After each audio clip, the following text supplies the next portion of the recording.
e sempre vai ser um dos filmes de terror mais influentes do cinema. Não só de terror, na verdade Alien é um dos filmes mais influentes do cinema. E todo mundo já falou de Alien, já falou de porque que ele é relevante em vários pontos dentro da história, fora da história, tudo mais. Mas tem uma história de Alien que poucas pessoas contam, que eu acho uma das histórias mais legais que tem. De que é sobre como todo mundo odiava esse filme, como ninguém queria fazer esse roteiro e como ele era perseguido por ser um filme basicamente de casa assombrada com um assassino slasher dentro. E a gente vai falar sobre isso hoje, depois que a moto passar. O roteirista original do Alien, que fez o storyline original do filme, ele estudava cinema na mesma sala que o John Carpenter. E eles se reuniram para fazer o que talvez seja o melhor TCC de todos os tempos, que é um filme, um longa-metragem chamado Dark Star. Só que o TCC ele acabou ficando grande demais para um TCC. Tinha muito dinheiro, muitos atores envolvidos, muitos props envolvidos, o que fez eles terem a grande ideia e também a possibilidade de lançar esse filme, na verdade, no cinema. Então ele foi do melhor TCC de todos os tempos para o pior filme comercial de todos os tempos.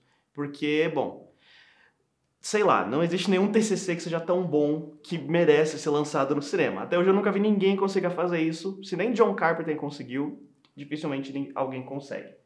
Dark Star era uma ficção científica comédia que se passava no espaço. O que já tem alguma certa semelhança com Alien na questão de tipo set design e o fato de ser uma ficção científica onde eles encontram um alien num planeta e trazem ele para dentro da nave. O conceito da história é o mesmo, mas o pessoal ainda estava aprendendo como lidar com esse tipo de coisa. Um ano depois da produção do Dark Star, o roteirista ele pegou o Dark Star e queria transformar ele num filme sério. Então ele simplesmente readaptou o roteiro. 3 meses depois, ele e o parceiro dele que se juntou nessa para eles tentarem fazer esse filme acontecer, eles já tinham 85% do roteiro pronto. Não exatamente todo o roteiro pronto, mas o storyline do que seria a narrativa principal do filme. Ainda faltavam diversos elementos. E o elemento principal que faltava nisso seria a grande cena de introdução do Alien, que é a melhor cena desse filme, que é a cena que todo mundo fala, que é quando o Alien simplesmente explode dentro de todo do astronauta. Depois de ter a maior parte do storyline pronto, eles queriam arrumar outras pessoas para contribuir com a produção do roteiro. E nisso eles enviaram para 8 pessoas diferentes. Essas 8 pessoas começaram a fazer contribuições idiotas. O filme estava ficando cada vez pior. No ponto de que uma dessas pessoas ela achou que a grande contribuição para o roteiro dela iria ser simplesmente mudar o nome de todos os personagens. E mesmo assim ele queria um crédito na versão final do filme. Porque ninguém queria encostar a mão nesse filme, ninguém queria fazer parte da produção desse filme. Eles achavam idiota, eles achavam infantil. Mas, o que aconteceu? Star Wars aconteceu. Star Wars saiu e ficção científica ficou na moda. E qual era literalmente o único roteiro de ficção científica na mesa da Fox? Alien, o 8º passageiro. E foi por conta de Star Wars que Alien foi aprovado.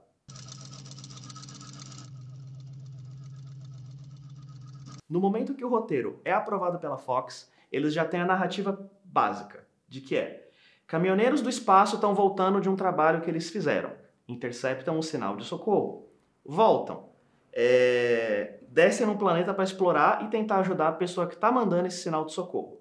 No que eles descem, pousam a nave quebra, força ele a sair de dentro da nave para explorar o sinal, encontram os ovos, o alien literalmente estupra um dos astronautas, planta a semente dentro dele, ele volta para dentro da nave, e tudo isso era uma conspiração da empresa que estava pagando esses caminhoneiros para pegar o alien e tinha um androide para garantir que esse serviço iria acontecer. Tinha toda a estrutura da história, mas faltavam os detalhes que fazem um Alien ser o filme fantástico que ele é. Como, por exemplo, o próprio Alien, o design da nave e a grande cena.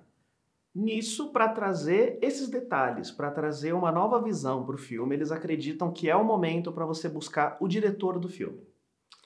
E por quê? Porque por mais que eles precisam de alguém que vai trazer uma visão séria. Porque a gente olha com o olhar de hoje, a gente sabe que é um filme sério. Mas na época, você vender a ideia de um alien numa roupa de borracha matando gente dentro de uma nave é uma ideia muito complexa de você conseguir vender. Não é todo mundo que vai aceitar. Principalmente para um bando de tio que cresceu vendo Perdidos no Espaço e acredita que ficção científica é um robô girando procurando um menino. Então, é complicado você trazer esse gênero subjugado a sério, ser tratado a sério. E depois deles enviarem um roteiro e receberem diversos nãos de vários diretores americanos, eles resolveram procurar fora. Então eles foram para a Europa e queriam falar com um diretor que parecia que ele era uma promessa. Ele tinha acabado de ganhar um prêmio em Cannes pelo filme Os Duelistas. Eles enviam o roteiro pro cara e depois de literalmente 24 horas ele saiu da Europa, voou para os Estados Unidos e já estava pronto para fazer o filme. Porque ele acha que é o que ele precisa na carreira dele, naquele momento, depois de ganhar um prêmio em Cannes, e porque ele considera um dos conceitos mais legais que ele já leu. Para ajudar na produção do filme e para os investidores da Fox entenderem, terem a visão do que esse filme é, o Ridley Scott sozinho ele desenvolve um storyboard extremamente detalhado do filme, fazendo como seria o conceito principal da nave, o conceito principal da roupa dos astronautas. O storyboard ele é tão bom, ele foi tão bem feito que a Fox concorda em dobrar o orçamento do filme, porque agora eles entendem o que as pessoas querem fazer. É um filme sério, não é ficção científica besta.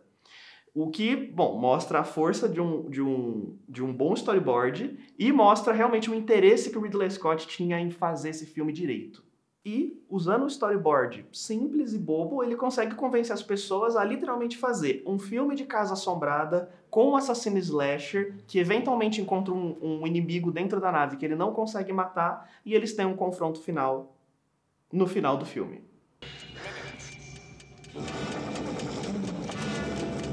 Agora, ok, a gente trouxe um cara que tem nome, a gente conseguiu desenvolver um conceito inicial do filme e a gente tem mais ou menos a estrutura de roteiro que a gente quer.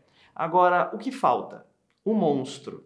A gente tem que definir como o monstro vai ser. Porque tanto no storyboard quanto nos rascunhos iniciais dos outros designers de produção, o Alien ele tem milhares de formatos esquisitos que não eram eficientes. Eles precisavam de alguém perturbado.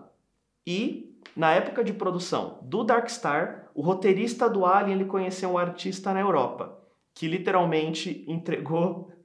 literalmente conheceu ele na saída de uma exposição, e esse artista ele falou, pô, tô meio perturbado, preciso dar uma relaxada, quer fumar um haxixe comigo? E o cara falou, não, cara, isso aí é muito pesado pra mim. Ele fala, não, mas é porque eu quero fugir dos monstros que tem na minha cabeça. Eu quero fugir das visões que eu tenho. Ele fala, não, mas isso vai te dar visões. Ele fala, sim, mas visões que vêm do haxixe, não as visões da minha cabeça. São delas que eu tenho medo. E foi assim que ele conhece A.J. Geiger. Logo depois desse encontro, anos antes do filme do Alien ser aprovado, Geiger entrega um livro para o roteirista. Nesse livro tem vários rascunhos, conceitos, designs, coisas que o Geiger dizia que ele via dentro da cabeça deles, nos sonhos perturbados que ele tinha. E ali, o roteirista sabia que aquele era o monstro. Ele marca um encontro entre o Ridley Scott e o Geiger entrega exatamente o mesmo livro e na primeira folheada do Ridley Scott ele sabia que aquele era o monstro. Então nisso, 3 artistas se juntam para trazer todo o visual desse filme. Geiger vai fazer o monstro, o planeta e a nave. Chris Foss, que seria o designer da Nostromo por fora. Ele diria como a nave se comportaria, como ela funcionaria por fora e qual seria todo o design dela. E o Rob Cobb, que ele vai fazer todo o design do interior da Nostromo. Ele precisa fazer com que a nave funcione, que ela tenha um design crível e que ela tenha um design funcional. E que, olhando, você tem que entender como ela é pilotada, como ela pousa, por que isso está aqui, quais são os setores dentro dela que tem a ver com a história e quais são os setores que tem que aparecer, simplesmente aparecer que a nave é funcional de verdade, não só um cenário feito para o filme. O trabalho em conjunto de todas essas pessoas e principalmente dos artistas envolvidos na produção torna Alien um filme que nunca envelhece. O Alien nunca envelheceu. Ele parece moderno, ele parece arrojado e ele tem conceitos interessantes até hoje. E se o Star Wars ele consegue se safar com um design ultrapassado em pleno século XXI, por que o Alien não conseguiria nos anos 70?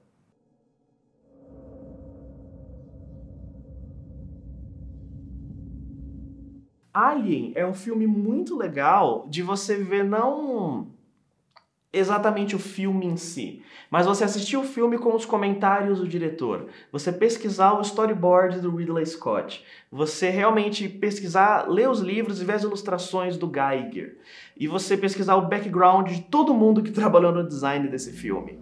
Muitas vezes, esses detalhes são mais legais que o próprio filme. Mas é legal você pesquisar esses detalhes, juntar essas ideias e ver como elas foram executadas no filme.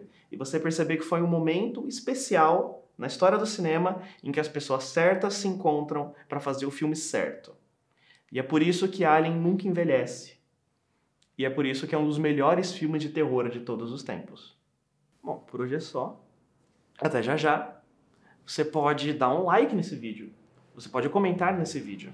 Você pode me dizer o que você achou de todas as ilustrações que você pesquisou. Você pode falar também, Leonardo, eu não tenho tempo para isso. E eu posso falar, ok, realmente você não tem tempo para isso. Mas dê um like no vídeo, compartilhe na sua tele. A thumb é bonita, vai ficar bonito. No seu Facebook, talvez no seu Instagram. Não sei, se você é ousado de postar na sua tele, mande uma mensagem para mim. Até amanhã, porque nós ainda temos muitos dias juntos.